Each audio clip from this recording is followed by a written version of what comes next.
So, but here, the clothing mean nothing. I'm a celibate whether I'm wearing those clothing or whether I'm wearing streetwear like this. The message isn't going to change if I'm wearing sannyas clothing or I'm wearing something like this. People in this society don't understand the sannyasi wear. It puts some people off. Some people gravitate to it. But that's the externals. This is what I want people to get. That's the externals. It has nothing to do with what's being given. And there's no attachment to one or the other. There's no attachment to wearing the robes, and there's no attachment to looking like this. What does it matter? What does it matter? You know? Hair, no hair, robes, streetwear. What does it matter? You know, what does it matter? That's not what it's about. You know, I want to make sure that people are breaking through their conditionings. And like I said, the proof is in the pudding. We'll interview. Yeah, good. You just came back from this appointment. But we're talking about traditional guru and non-traditional, and about what it is and what it's not, you know, and what really happens here versus what doesn't happen here, and about what you observed and what you haven't observed. And he just came in, he's missed this whole thing. So that's basically what we've been talking about. And so what has been your experience? Maybe you might move that up a little closer. What has been your experience with what happens here compared to what's been, because he's been in TM with more of the, you know, the Indian and the whole look and the whole regalia and all of that stuff. And then he's been here. And so he can tell what's been the difference and what's happening with him. and a bit's been happening with him of late, so I'll let him share that. Yeah. Oh.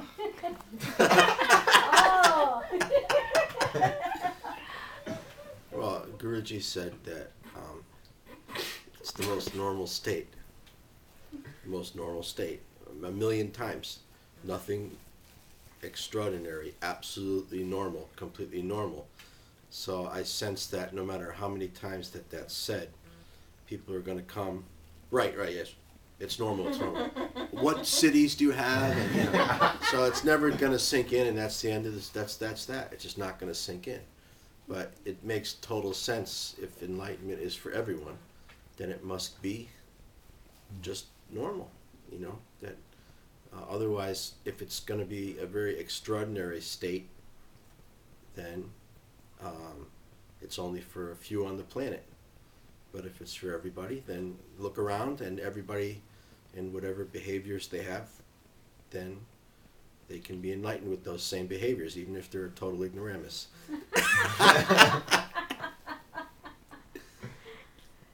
And so being around the enlightened beings, the transmission is very powerful, or whatever it is. That's about it. And so how has the transmission been here compared to where you were at before with TM and Maharishi and all of that, with a real traditional type of a... Yeah, well, everything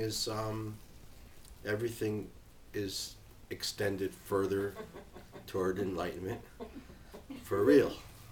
For real. You know, so there was some stuff in TM, like some stuff along with a lot of confusion. So if the confusion is gone, then that's a great aid for the mind to still, because confusion gets the mind in a tailspin.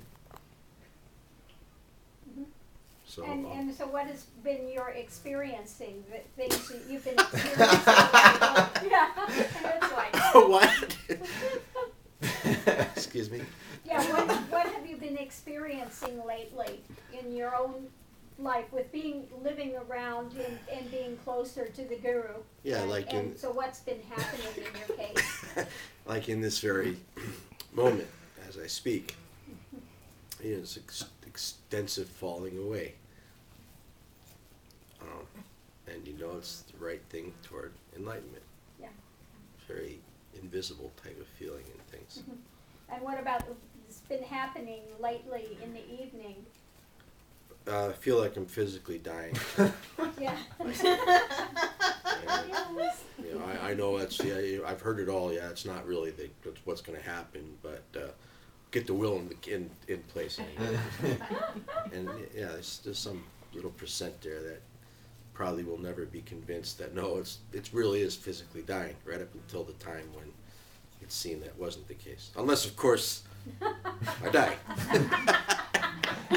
You will die. I mean, the body. The I die is the traditional I die. That type of I die. There's such a thing. Yeah. So no, that happens. So when we say, that you go through this ego death, it can really feel like you're dying. It really can feel like you're going through a death experience. So people come and they think it's some sort of a rationalization or something. But it's not a rationalization. You actually feel, for some, like you're physically going to die. So the proof is in the pudding, as I always say. Don't judge what's on the outside, in the exterior.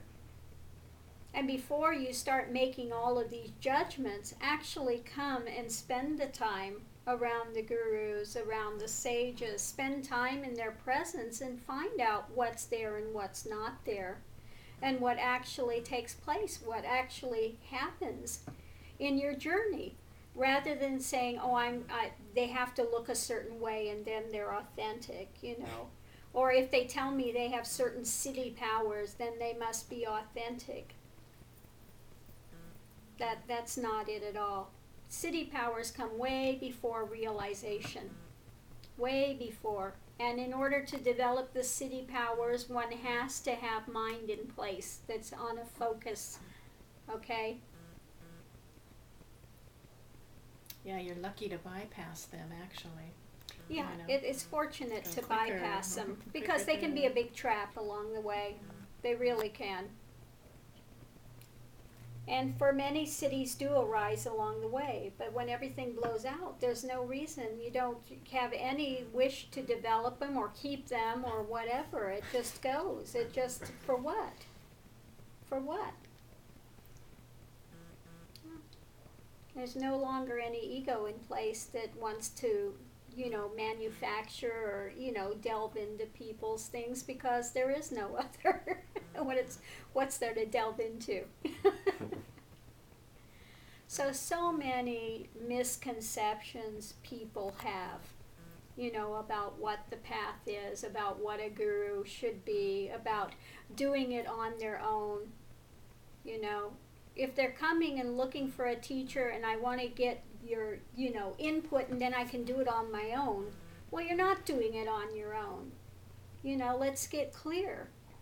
If you're going to do it on your own, you would have no need to go to any teacher. So go sit under a tree and do it on your own. But the fact that you have to come to a teacher to get wisdom, then honor that and understand that you're coming because you don't know. So honor what's being given and stick it out, and have the humility to understand that where you're getting it from. Okay?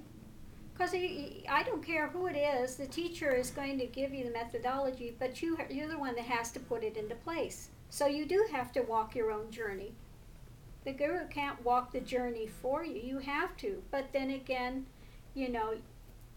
to have a guru that's willing to spend the time, to give you the time, is a very rare thing. There are not many gurus on the planet that will give the time.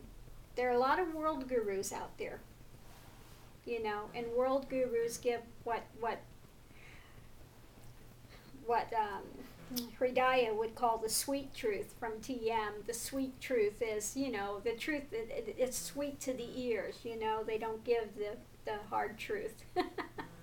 Because they want to, you know, placate egos so they can have a big organization and lots of money and fame and whatever it is that they're seeking.